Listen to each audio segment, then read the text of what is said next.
Muito boa tarde a todos. Estou aqui para vos falar da antologia que está quase a sair na Poética Edições, que é uma antologia de poemas de Rilke. A antologia privilegiou os poemas de Rilke desde o princípio da sua vida literária. Portanto, nos primeiros os primeiros dias e, portanto, as primeiras vezes que ele publicou. Ele começou por publicar um livro que rejeitou, achou que não era suficientemente bom ou recomendável, porque, quer dizer, a pessoa vai tendo consciência da sua maturidade ou não maturidade.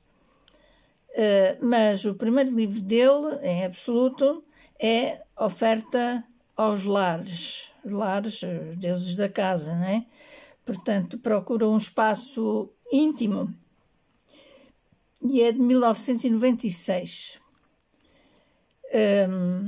Portanto, eu comecei por aí e depois fui para Coroado de Sonho, Festejando-me, O Livro das Imagens, O Livro das Horas, Novos Poemas,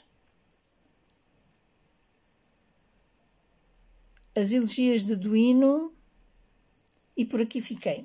Portanto, não expandi mais o arco dos poemas, porque me interessava destacar a sua musicalidade, a sua plasticidade, portanto, aquilo que fica no ouvido e que entra no coração do leitor, porque também gostava de corresponder a um desejo de Rilke, embora não seja a sua representante, evidentemente sou só a sua tradutora, uma das, e que era que os seus poemas se transformassem em canções.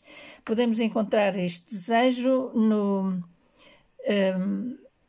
capítulo 69 das Anotações de Malta Lauritz-Briga, que saiu na Relógio d'Água, em que uma cantora, suponho que lírica, mas em Portugal não é preciso que sejam cantores líricos ou compositores de música clássica, portanto nós temos muito bons compositores, muito bons cantores, e até temos cantores líricos que cantam canções que não são líricas. Enfim, isto fica para outro capítulo. Então eu escolhi esses poemas que têm essas condições para serem musicados, segundo me parece, evidentemente. E agora também vos queria contar como estamos numa relação de grande proximidade com Rilke. Gostaria de vos contar que ele, com 22 anos, portanto, procurando já ter uma certa imagem e ter algumas publicações de poemas, mandou, talvez encorajado por dois poetas alemães, amigos dele, que fizeram isso, mandou para uma revista de Coimbra chamada Arte, Literatura, Revista Internacional, e aí havia dois editores, portanto o Eugênio de Castro, simbolista, e o Silva Gaio. O que é que acontece? É que a revista foi-se abaixo no ano anterior à carta do Rilke com os seus poemas. Portanto, desapareceu a revista e, além disso, o Eugênio de Castro confidenciou a Paulo Quintela, a quem deu a carta, perguntou se teria interesse em ter a carta e os poemas do Rilke que lhe mandou. Claro que ele disse que sim. Confidenciou-lhe que não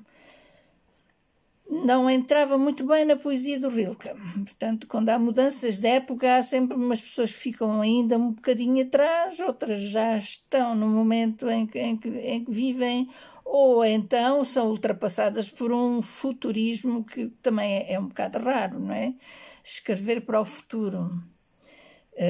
Por exemplo, o Hölderlin escreveu para o futuro. Os seus contemporâneos deitaram fora, queriam editar um livro dele, deitaram fora poemas maravilhosos e muito modernos, porque pensaram que ele escreveu aquilo assim, desta maneira, porque não tinha boa saúde mental. Realmente não tinha, mas isso não era por ataques, não estava sempre em permanente delírio. Isso foi só na parte final da sua vida. E esses poemas fantásticos estão contidos num livro que eu tive o prazer de traduzir, Hinos Tardios, da Assíria Alvim, ano 2000. Portanto, o Rilke conseguiu cativar as atenções dos seus contemporâneos. Não sei se seriam assim pessoas tipo... Sim, eram estudantes. Também havia estudantes que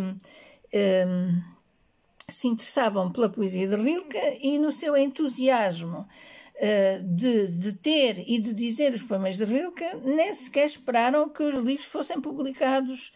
Começavam a copiar, não é? Aliás, há um testemunho no prefácio, é uma longa citação de uma tradução muito boa da minha colega Gabriela Fragoso, em que o Stefan Zweig dá um testemunho verídico e vivido do que era a vibração de conhecer um poeta como o Rilke de perto.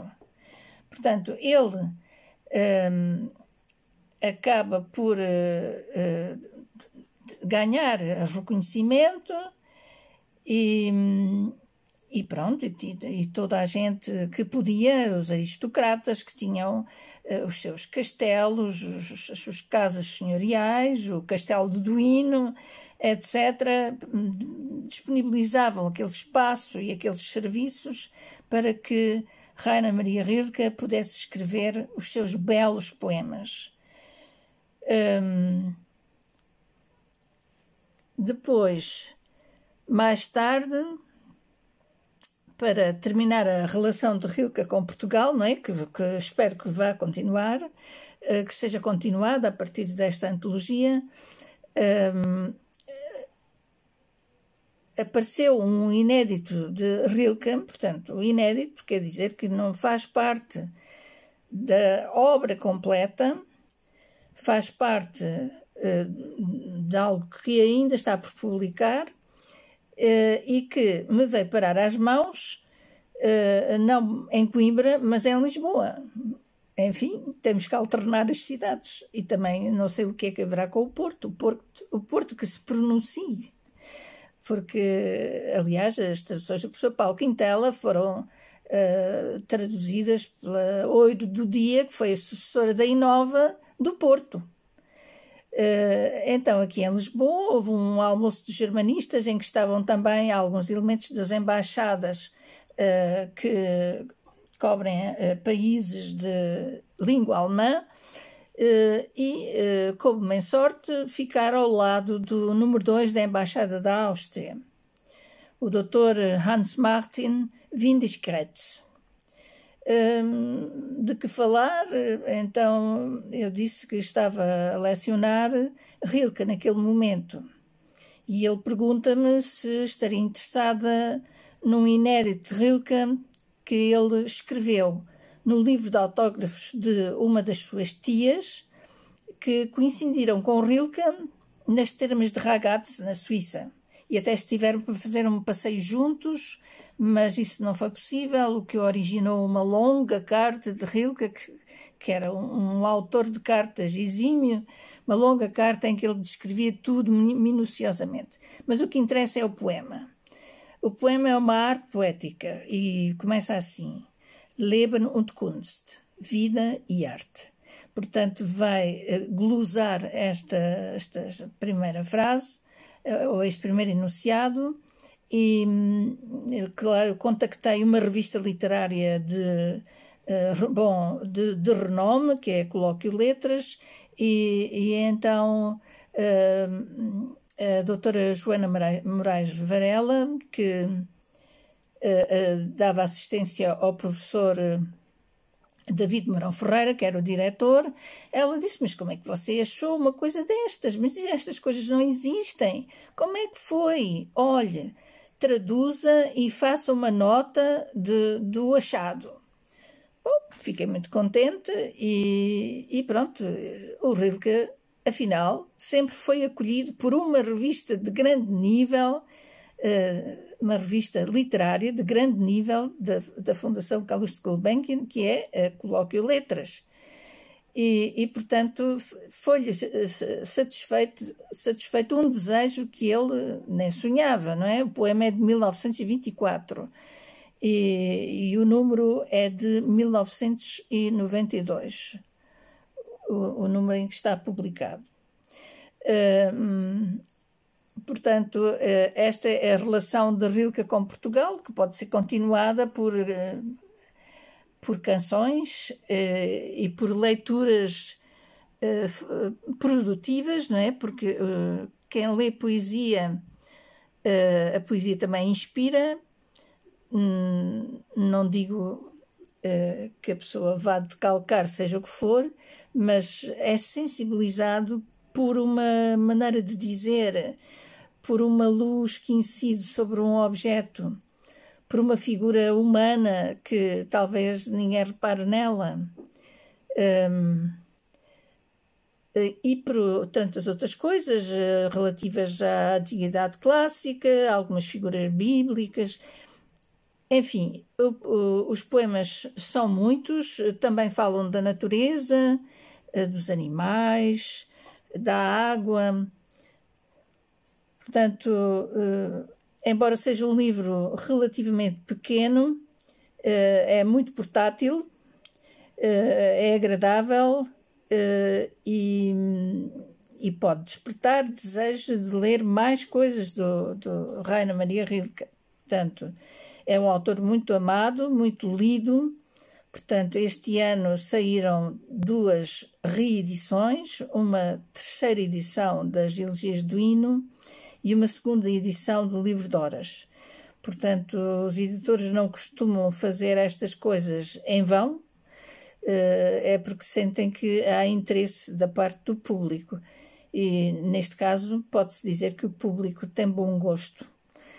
Pronto, então despeço-me, desejando com saudações rilkeanas e portuguesas também, que tenham boas leituras, um bom verão, muita saúde e que a leitura do livro vos proporcione muita alegria. Adeus, até uma próxima.